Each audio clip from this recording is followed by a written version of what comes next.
चुनावों में हर सत्ताधारी पार्टी सोचती है, विपक्ष सोचता है कि उसके लुभावने वादे, और अशोक गहलोत को सबसे ज्यादा उम्मीद ये है कि सरकार का महिला अपराधों के ऊपर, जब महिला अपराधों में हम नंबर 1 बने, चुनावों में हर सत्ताधारी पार्टी सोचती है कि उसकी स्कीम्स उसे सत्ता में वापस ले आएगी। विपक्ष सोचता है कि उसके लुभावने वादे और भाषण जो है उसे सत्ता में ले आएंगे। पहले ऐसा होता भी था, लेकिन पिछले कुछ वर्षों में अगर हम भारत की राजनीति को देखें तो भारत की राजनीति के अंदर जनता जो है भाषण को अलग, स्कीम्स को अलग लेती है और अपने मुद्दे अलग तरीके से लेकर वो वोट करती है। ये परिवर्तन जो है 2013-14 के बाद से दिखना शुरू हुआ, जब केंद्र में बीजेपी की सरकार आई। एक लहर थी, पर ऐसी लहर नज़र नहीं आई।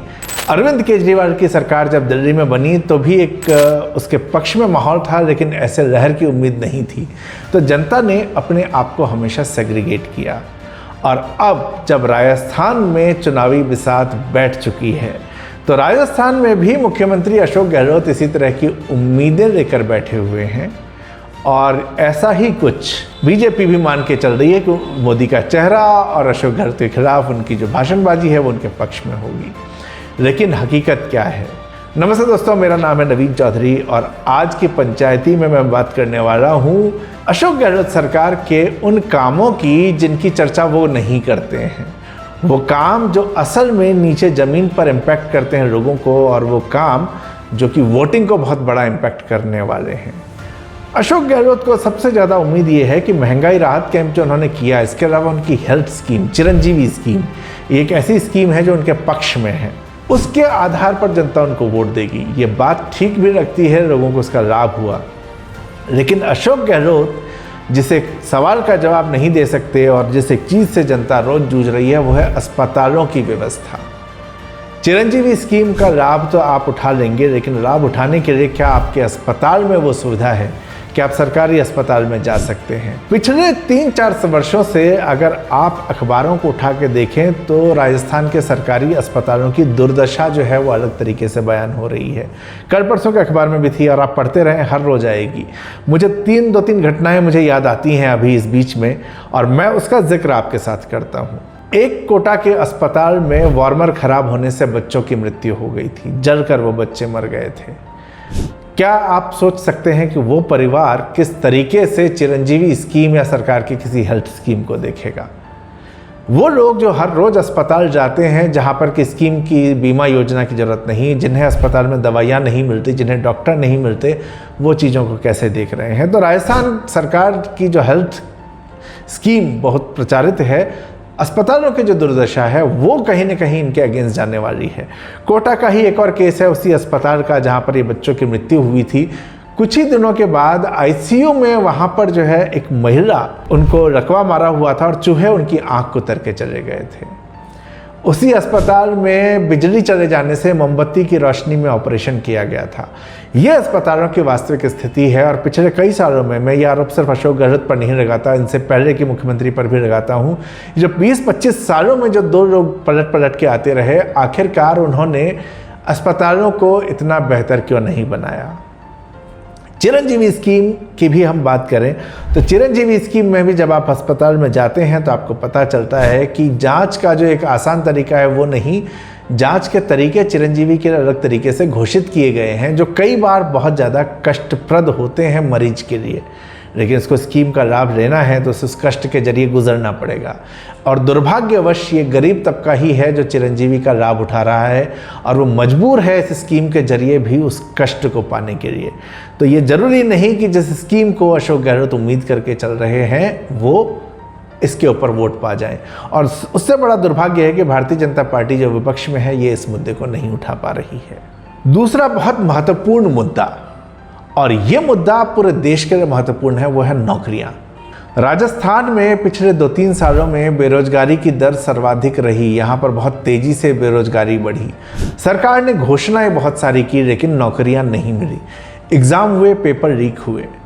आज आप मुफ्त मोबाइल किसी को बांट देंगे, लेकिन उस बच्चे का, उस परिवार का वोट कैसे ले आएंगे जिसने 2-2, 3-3 एग्ज़ाम दिए, और एग्ज़ाम देने के बाद उसको पता चलता है कि उसका पेपर लीक हो गया है। ये सरकारी नौकरी की इच्छा रखने वाले हमेशा अमीर और मध्यम वर्ग ही नहीं है, ये गरीब तबका भी है जो ये कोशिश करता है, उसके पास और कोई आस नहीं है। वो गरीब तबका कैसे इस सरकार को वोट देगा जिसको 18 पेपर लीक का सामना करना पड़ा है। इस पेपर लीक ने सिर्फ उम्मीदें नहीं तोड़ी हैं, इस पेपर लीक ने जान भी ली है। उन जानों का जवाब सरकार क्या फ्री स्कीम्स के जरिए देगी। टोंक जिले के लोकेश मीणा ने रीट का पेपर लीक होने के बाद आत्महत्या कर ली थी। हनुमानगढ़ के एक छात्र कन्हैया लाल ने कीटनाशक पी लिया था और उसने बड़ी हृदय विदारक चिट्ठी लिखी थी कि वो जो है अब और नहीं झेल सकता। कन्हैया लाल ने रीट का एग्जाम दिया था, 135 नंबर थे, उसको उम्मीद थी उसको नौकरी मिलेगी, पेपर कैंसिल। वनपाल का एग्जाम दिया, उसका पेपर जो है आउट हो गया, पेपर कैंसिल। वो रीट एग्जाम की फिर से तैयारी कर रहा था, लेकिन वो इतने डिप्रेशन में था कि उसने कीटनाशक पी लिया। एक प्रश्न मेरा यहां पर और भी है कि सरकार और सरकारें, जब मैं सरकार की बात करूं तो ये सिर्फ वर्तमान सरकार चूंकि वो है उसके ऊपर सवाल ज़्यादा उठेंगे, लेकिन हर सरकार के ऊपर ये सवाल है कि सरकारों ने क्या राजस्थान में ये प्रयास किया कि यहाँ का युवा सरकारी नौकरी से इतर भी कहीं नौकरी पा सके। सरकारी नौकरी हर किसी को नहीं मिल सकती है, प्राइवेट सेक्टर जो है वो भी नौकरी देता है, और यहाँ क्या प्राइवेट सेक्टर को खड़ा करने का प्रयास किया गया? कभी भी नहीं हुआ ऐसा। तो आखिर सरकारों ने ये कोशिश क्यों नहीं की? और इस समय जब राजस्थान में बेरोजगारी चरम पर है तो अशोक गहलोत की सरकार ने क्या किया?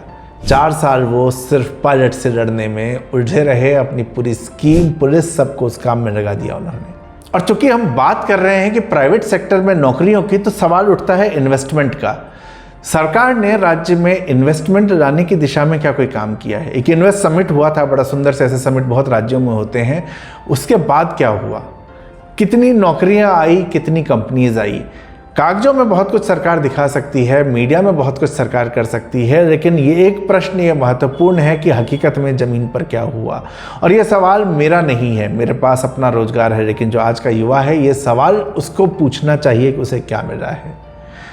इस प्रदेश की सच्चाई ये भी है कि दो देशों के एम्बेसडर यहाँ पर इन्वेस्टमेंट के मुद्दे को लेकर आते हैं, मुख्यमंत्री से समय लेते हैं। और आपको मैं बता दूं कि एम्बेसडर को जब मुख्यमंत्री से मिलना है तो उसको केंद्र से अनुमति लेनी होती है। वो अनुमति लेकर यहाँ पर आते हैं और मुख्यमंत्री जो है या तो उनसे मिलते नहीं, या मिलने का समय जो फिक्स किया होता है उससे ठीक पहले अपनी मीटिंग कैंसिल कर देते हैं। इसमें से एक एम्बेसडर नर्सेस की नौकरी के लिए यहाँ पर अपॉर्चुनिटी लेके आए थे, लेकिन सरकार उनसे नहीं मिली। दूसरे माइनिंग की बात करने आए थे, सरकार नहीं मिली। और ये बात मेरी तरफ से नहीं, ये बात जो है उन एम्बेसडर्स के द्वारा किसी इवेंट में कही गई। तो ये जो है सरकार ने असल में कुछ किया नहीं इस मामले में। नारायण मूर्ति कुछ समय पहले आए थे, चुनाव से 3 महीने पहले आप नारायण मूर्ति से मिलके क्या करेंगे? एक छोटा सा शहर, एक बहुत गरीब प्रदेश होता था उड़ीसा, उसकी राजधानी है भुवनेश्वर। आज भुवनेश्वर में इन्फोसिस का कितना बड़ा प्रोजेक्ट है, कितने एम्प्लॉयज़ हैं, आप गूगल कर सकते हैं। लेकिन राजस्थान में वही इन्फोसिस काम क्यों नहीं कर सकती है? ये सवाल हमें हमारे नेताओं से पूछना होगा। लेकिन जब बात इन्वेस्टमेंट की चली है तो इन्वेस्टमेंट के लिए एक सुरक्षित माहौल की भी ज़रूरत होती है। क्या कोई गारंटी से कह सकता है कि राजस्थान जो है वो सुरक्षित है? लॉ एंड ऑर्डर की जो सिचुएशन स्टेट में इस समय है, जिस तरह की बर्बाद हो चुकी है, उसके बाद यहाँ पर इन्वेस्टमेंट होना बड़ा मुश्किल है। सरकार का महिला अपराधों के ऊपर, जब महिला अपराधों में हम नंबर 1 बने, जनसंख्या घनत्व इतना कम होने के बावजूद, तो हमारी सरकार का जवाब ये होता है कि हम हर FIR करते हैं। मैं सरकार के दावे मान लेता हूँ कि 40% कम कर दें तो भी हम तीसरे चौथे नंबर से नीचे नहीं जा रहे हैं। तो यानी वो अपराध तो यहाँ पर है ही, लेकिन इन अपराधों की, महिला अपराधों की बात के साथ साथ हम बात करें तो संगठित अपराध आप देखिए किस तरह से बढ़े हैं।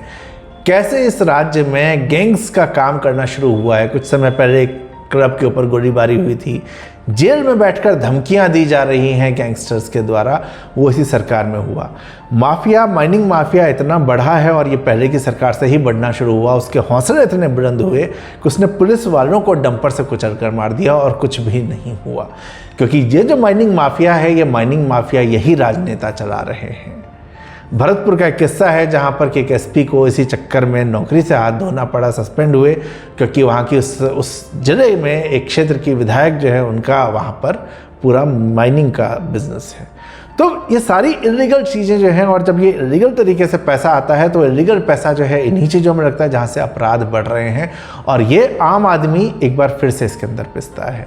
मंदिरों में लूटपाट होनी शुरू हो गई, पुजारियों की हत्या हुई क्योंकि या तो जमीन पे कब्जा करना है या मूर्तियों की चोरी होनी है। राजस्थान में ये भी एक घटना नहीं है, कई घटनाएं जो हैं मंदिरों में हत्याओं की हैं। मुझे 7-8 10 तो उस समय मुझे ध्यान है जो घटनाएं मैंने सुनी थी, पढ़ी थी अखबारों के अंदर। तो ये जो घटनाएं हो रही हैं, सरकार पुलिस कहाँ पर है? तो आपको जवाब मिलेगा, पुलिस असल में विधायकों के पीछे घूम रही है। पुलिस जो है वो काम कर रही है कि कौन सा विधायक जो है गहलोत जी के विरोधी पाले में है। पुलिस जो है विरोधी विपक्ष के नेताओं के पीछे है, पुलिस वहाँ नहीं जिसके पीछे उसके होना चाहिए था। तो ये सवाल भी क्या अशोक गहलोत इस सवाल का जवाब देंगे? क्योंकि जनता जब वोट देगी तो बड़ी बड़ी स्कीमें एक तरफ है, नीचे जब जमीन पे जनता को जिस चीज़ को झेलना पड़ रहा है उसका इम्पैक्ट होगा। और जब हम जनता की बात कर रहे हैं, जनता को झेलने की, तो फिर एक प्रश्न और उठता है, वो है मिनी सीएम्स का और करप्शन का। इस सरकार में क्राइम के साथ साथ करप्शन भी बहुत तेजी से बढ़ा। रोज नए किस्से आ रहे हैं। सरकार फिर कह सकती है कि देखिए हम अरेस्ट कर रहे हैं, लेकिन मुझे कोई भी ये दिखा दे कि किसी करप्शन केस में क्या कोई बड़ा आदमी फंसा है अभी तक। छोटे अधिकारी पकड़े जाते हैं। कई बार होता है कि बड़ा मामला निकालने के लिए छोटा पकड़ा के मामले को शांत करें।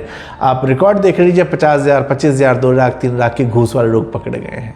हिम्मत यहाँ पर लोगों की इतनी हो गई कि योजना आयोग की बिल्डिंग के अंदर ही करोड़ों रुपए और सोना रखा हुआ था। सरकारी बिल्डिंग में वो पैसा छुपाने की हिम्मत थी किसी की। ये तो नज़र पड़ गई किसी की, वरना वो पैसा कभी पकड़ में नहीं आता। और ये पैसा कहाँ से आया था? खबर यह है कि सरकार ने जो फ्रीबी में बांटने के लिए मोबाइल दिए हैं, उस मोबाइल की कमीशन ये है। तो सरकार जो फ्रीबीज बांट रही है, वहाँ से भी सरकार और उसके लोग कमा रहे हैं। इस सरकार के साथ एक और दिक्कत है। एक नारा आज के अखबार में था, वो ये था कि अशोक, जो पिछली बार वसुंधरा राजे के खिलाफ था, उसी को थोड़ा रिफाइन किया गया है कि गहलोत तुझसे बैड नहीं, तेरे मंत्री और विधायकों की खैर नहीं। महेश जोशी ने, उनके बेटे के ऊपर आरोप है बलात्कार का। पानी को लेकर जिस तरह से उन्होंने त्राही त्राही करवाई है, उनकी अपनी पार्टी की दिव्या मदेरणा ने उनके ऊपर बहुत सारे सवाल उठाए थे। इनके मंत्रियों का ये हाल है। अशोक गहलोत ने पायलट से टक्कर लेने के लिए विधायकों को मिनी सीएम बना दिया। वो अपने क्षेत्र के ऐसे राजा हो गए कि उनकी मर्जी के बिना वहाँ पत्ता नहीं हिला। और इस एक चीज़ ने गुंडागर्दी, करप्शन, हर चीज़ को बढ़ाया। अधिकारियों को पूरी छूट मिल गई विधायक की तरफ से कि वो जो चाहे वो करे, और यहाँ से ये करप्शन बढ़ना शुरू होता है। आवाज़ न उठे तो अशोक जी कहते हैं 25,000 वाले को पकड़ लो, और एसीबी जाके उसको पकड़ आती कि 25,000 रुपये रिश्वत लेते हुए हमने गिरफ्तार किया। वो जो करोड़ों ले रहे थे उनका क्या हुआ किसी को नहीं पता।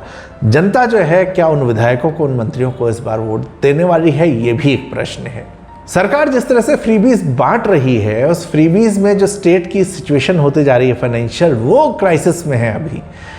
दावे उनको होंगे कि हमने उतना ही लोन लिया जितना ले सकते थे, लेकिन आपको ध्यान है, आप घर बनाते हैं तो आपकी जो सैलरी का 50% EMI तक ही आपको लोन मिलता है, लेकिन फर्नीचर फिक्सचर के नाम पे आपको लोन अलग मिल जाते हैं। सरकार के पास भी ऐसे बहुत सारे रास्ते हैं।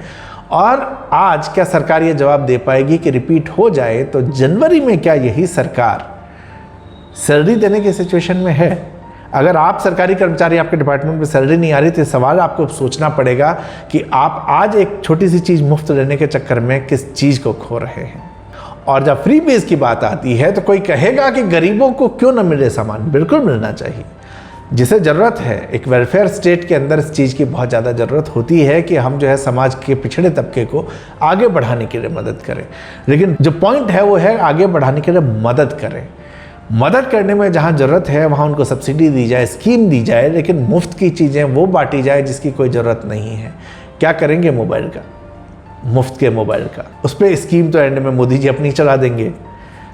इस स्कीम को देने की बजाय क्या सरकार ने पिछले 5 सालों में ये प्रयास किया कि ये जो गरीब तबका जिसको आज ये फ्री स्कीम दे रहे हैं, इस गरीब तबके को उन्होंने किसी भी तरीके से तैयार किया हो कि तुम जो है रोजगार कमा सकोगे, ये स्कीम लो, इस स्कीम के जरिए तुम्हारा अपना काम हो सकेगा, रोजगार जनरेट होगा, तुम अपना बिजनेस शुरू कर सकोगे और कमा सकोगे। ऐसी कोशिश किसी सरकार ने नहीं की। इस सरकार का ही आरोप क्यों लूं? किसी सरकार ने कोशिश नहीं की है। तो ये भी प्रश्न है कि फ्रीबीज बांटने वाली सरकार से क्या ये सवाल न पूछा जाए कि आपने हमारी ग्रोथ के लिए क्या किया?